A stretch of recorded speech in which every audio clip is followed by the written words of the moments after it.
Hey guys, welcome back to the channel. This is going to be a video covering the Fantech Helios II, another 4K compatible mouse with TTC Gold optical switches. It comes in at 55 grams and is very well weight balanced. I don't have the 4K dongle yet. It did not ship with the mouse, so I do need to wait for that to talk about the 4K implementation.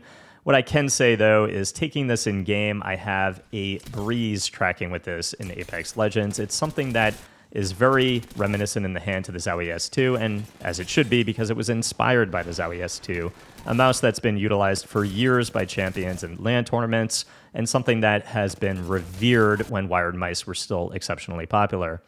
Given that we don't have a wireless Zowie S2, I can say that the shape of this mouse pairs very well for those looking for a lot of inner hand maneuverability, and I can say that for a small or medium-handed user, or even a large-handed user who likes smaller mice, the mouse can perform very well in game.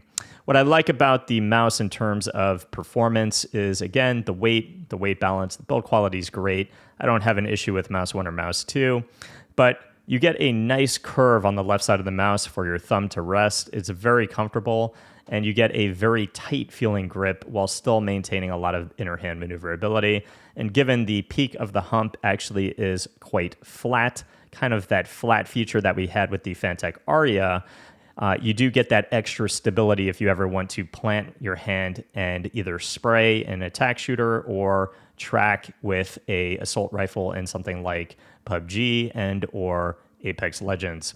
Overall shape, price to performance here is exceptionally good, and I think it's one of the better releases in 2023, but I do think it has some pretty good competition with other new releases this year. Out of all of the mice that I've tried this year, I think the things that get closest to the Helios 2 for me are the Pulsar X2 V2 Medium, and arguably the Size 1 as well, and the Ninjutso Sora 4K. Now, just to kind of get this out of the way, the Helios 2 with a 4K dongle is $85. Ninjutso Sora 4K is $120 with the dongle, and likewise the Pulsar is $120 with the dongle. So you're talking about over $40 less expensive for a solid build quality and an awesome shape that is comparable to these two shapes. Not comparable, but competitive to these two other shapes. The Ninjutso Sora 4K feels in the hand to be a little bit more elongated, and the hump feels a little bit more targeted. It kind of hits me right in between my index finger and middle finger, right on the underside of my hand. The forefront of the mouse feels like it sits lower than the Helios 2, and it does feel like it's a little bit more fine-pointed, almost like you're using a little bit more of a fine-pointed utensil, because it does have, again, that flatter forefront. And it feels as though the front is a little bit thinner than the Helios 2.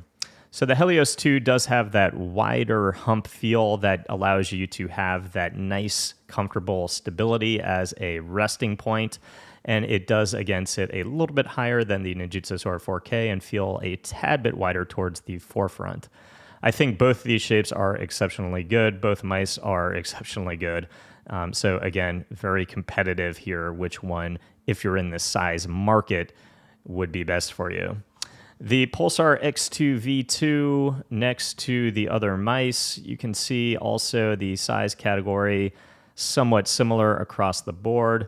The Pulsar X2 V2 is something that definitely has a quite targeted hump and feels elongated again and narrow throughout the entirety of the mouse. It doesn't have that aggressive thumb curve, or as aggressive as a thumb curve from the butt of the mouse like the Helios or the Ninjutso Sora 4K.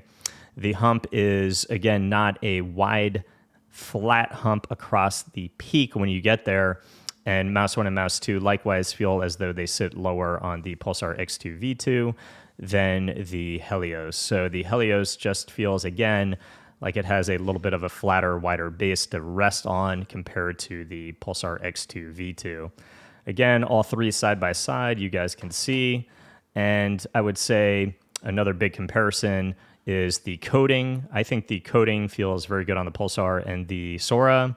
The coating on the Helios, I don't know if it is coated. It feels like raw ABS to me, and maybe that's how they saved on the price a little bit. It feels good. I just can't tell if it's actually coated because it does feel similar to raw ABS. I like the color. I like the accents.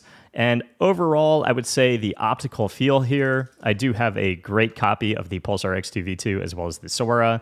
The clicks on the Pulsar X2 V2 feel a little bit tighter than the Helios. The Helios switches feel great, don't get me wrong.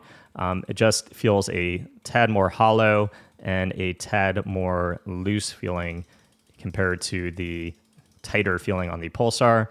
I would say the best click feel out of all three of these, though, is the Ninjutso Sora 4K. They're light, they're crisp, and very fast feeling. Just an experience with these opticals that feels more like a mechanical mouse. All three of the Switch implementations here, though, are good on all three of my copies. I would just say the Switch, the click feel is different on all three of these mice. Getting to the software, you guys can see fairly typical. You can change the functionality of all your buttons, your debounce time, and then you have your typical settings, including DPI, hertz pulling rate, liftoff distance, and motion sync. It is fairly typical to all 3395 releases this year in terms of software, except a spare few. And then you have your battery indicator at the top. I'm at about 30 hours of use after a full charge. For $85, the build quality is great. It comes in at the advertised 55 grams on my copy. I do like the overall feel of the mouse in terms of quality. It does not flex inward, pushing as hard as I can.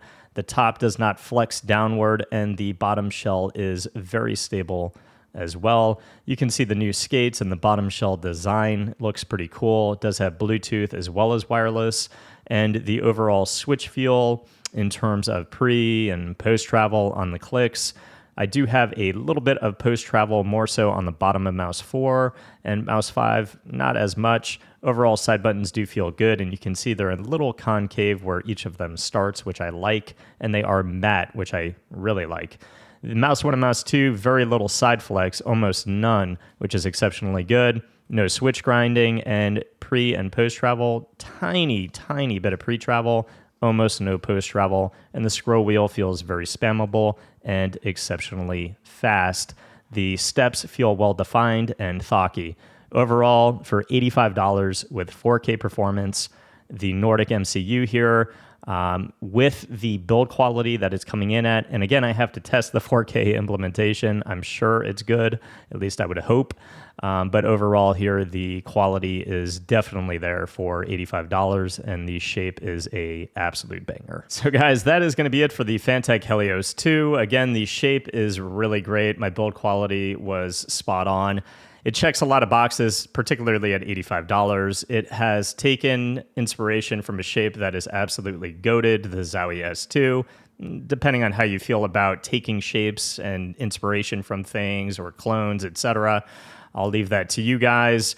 Overall, 4K implementation at $85, 55 grams, TTC Gold opticals, and you get a lot of goodies in the box. Stickers, extra skates and dot skates, grips, and a 4K Fantech coin.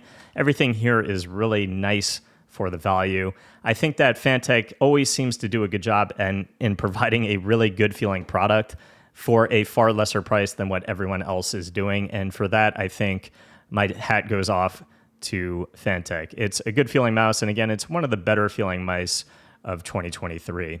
I think a lot of people will enjoy the shape, just as they did with the Zowie S2. I will update you guys again if there's any issue with 4K implementation or battery life at 4K, but right now, from what I've tested, I like the Fantech Helios 2, and I can certainly recommend it. I hope it helped, guys. If it did, please leave a sub to the channel. I'll see you guys in the next review. Peace.